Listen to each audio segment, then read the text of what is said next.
నమస్తే, welcome to మనం TV. నేను యాంకర్ సిరి. ప్రస్తుతం మనతో పాటు ఉన్నారు ప్రముఖ ఆధ్యాత్మికవేత్త, వాస్తు జ్యోతిష్య పండితులు, శ్రీ విద్య ఉపాసకులు శ్రీమతి జయప్రద గారు.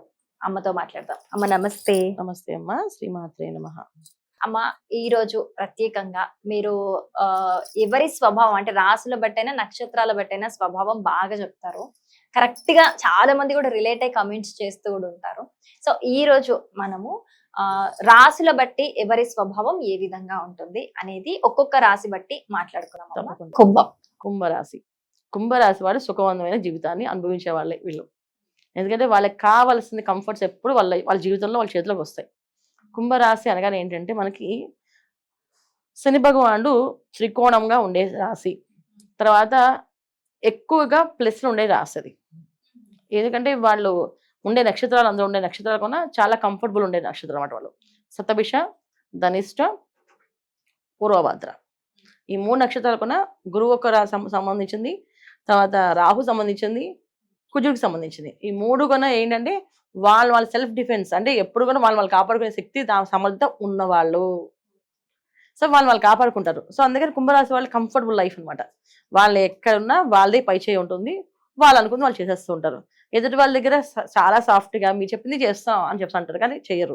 వాళ్ళు అనుకుందే చేస్తారు 100%. ఇది కుంభరాశి వాళ్ళది. సో కంఫర్టబుల్ లైఫ్ అనమాట. చిన్నప్పటి నుంచి వాళ్ళకి పేరెంట్స్ అనుకూలంగా ఉంటారు, చదువులు అనుకూలంగా ఉంటాయి, అన్ని బాగుంటాయి. వీళ్ళకి ఒక సంతానంతో కొంచెం ఇబ్బందులు ఉంటాయి. సంతానం వీళ్ళకి ఎదురు తిరగడం కానీ, సంతానం వీళ్ళ మాట వినకపోవడం కానీ, మొదటి సంతానంతో కొంచెం ఇబ్బందులు కానీ, ఇవి ఎక్కువ కుంభరాశి. లేట్ అవ్వడం అంటే ఇబ్బంది, అంటే వాళ్ళు లేట్ అవ్వడం కాదు, వాళ్ళు వీళ్ళు వ్యతిరేకంగా ఉండడం, మాట వినకపోవడం. ఇప్పుడు చాలా మంది ఇప్పుడు మనం చూస్తున్న ఇప్పుడు ట్రెండ్స్ ఏంటంటే పిల్లలు లవ్ మ్యారేజ్ చేసుకుని బయటికి వెళ్ళిపోవడము, తండ్రి ఎంతకాలం పెంచిన నా మాట వినవా నాన్న అంటే వినర్చకుండా వెళ్ళిపోవడము. ఇవన్నీ కూడా కుంభరాశి వాళ్ళకి. వీళ్ళకి 40 తర్వాత వచ్చే ప్రాబ్లమ్స్ ఏమంటే పిల్లల వల్లే వచ్చే ప్రాబ్లమ్స్ తప్ప వీళ్ళకంటూ ఏమి పెద్దగా ఉండవు. కానీ బాగా కష్టజీవులు, మొత్తం అన్ని వర్క్స్ చేయడంలో వీళ్ళు ముందుండి పనులు చేస్తారు. ఇప్పుడు కుంభరాశి అని తీసుకుంటే మనం ఏ పనులు చేయగలరు, ఏ వృత్తులు వీళ్ళకంటే అన్ని వృత్తుల్లో వీళ్ళు ఉంటారు. అన్నిట్లో నైపుణ్యం. అంటే వీళ్ళకి అన్నిట్లో చేయడంలో వీళ్ళకి ఆసక్తి ఎక్కువ. ఇప్పుడు ఈ వర్క్ నేను చేస్తాను, ఆ వర్క్ నేను చేయగలను, క్యాపబిలిటీ కూడా ఉంటుంది. క్యాపబిలిటీస్ ఉంటాయి. అంటే ఏదైనా నేర్చుకోవాలని తత్వం ఎక్కువగా ఉంటుంది. జస్ట్ చూసారంటే దాన్ని పసిగట్టేస్తారు, దాన్ని అలాగే చేద్దాం అనుకుంటారు. సో అందువల్ల వీళ్ళండి ఎక్కడున్నా రారాజులే, వీళ్ళు బతికేస్తారు హ్యాపీగా. కెరీర్ ఎలా ఉంటుంది? కెరీర్ ఇప్పుడు వాళ్ళు కాపాడుకున్నప్పుడు ఖచ్చితంగా బాగున్నట్టే కదా అన్న. ఇప్పుడు ధనిష్ట నక్షత్రం కుజుడు అధిపతి, అగ్రెసివ్ ప్లానెట్, ప్రతి పనిలో ఖచ్చితంగా కావాల్సింది అని చెప్పేసి అనుకుంటే, నేను చదివితేనే నా జీవితం అనుకుంటే చదువు బ్రహ్మాండం చదివేస్తారు వాళ్ళు.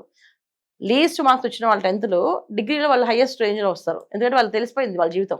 నేను లీస్ట్ ఉంటే నేను ఈ పని ఆ పని చేయాలా, నేను ఆ పని చేయను, నేను మంచి బతకాలనుకుంటే ఆయన చదివేస్తాను అని. చాలా మంది పిల్లలు, మా అబ్బాయి ఇంటర్ వరకు చాలా స్లో స్టూడెంట్ అండి, తర్వాత ఇప్పుడు బాగా చదువుతున్నాడు, అంత ఫాస్ట్గా ఎలా చదువుతున్నాడండి అని చెప్పేసి. సో మ్యాక్సిమం వీళ్ళలో బాగాలేని వాళ్ళు అంటే ఒక 10% లగ్నాలు కొంచెం సరిగ్గా లేకపోతే, లగ్నానికి పాపగ్రహాలు కనుక పడ్డానికి కొంచెం మాట వినకపోవడం, మొండితనము, ర్యాష్ డ్రైవింగ్స్, ఇంట్లో తల్లిదండ్రులను ఎప్పుడు ఏడిపించడము, సతాయించడము ఉంటుంది తప్ప మ్యాక్సిమం మంచి వాళ్ళే. ఆఖరిగా థ్యాంక్ యూ సో మచ్ అమ్మ. ప్రతి ఒక్క రాశికి నిజంగా ఈ వీడియో కూడా చాలా మంది రిలేట్ అవుతారు. చాలా చక్కగా ఎక్స్ప్లెయిన్ చేశారు. Thank you so much. నమస్తే అమ్మా, శ్రీమాత్రే నమః.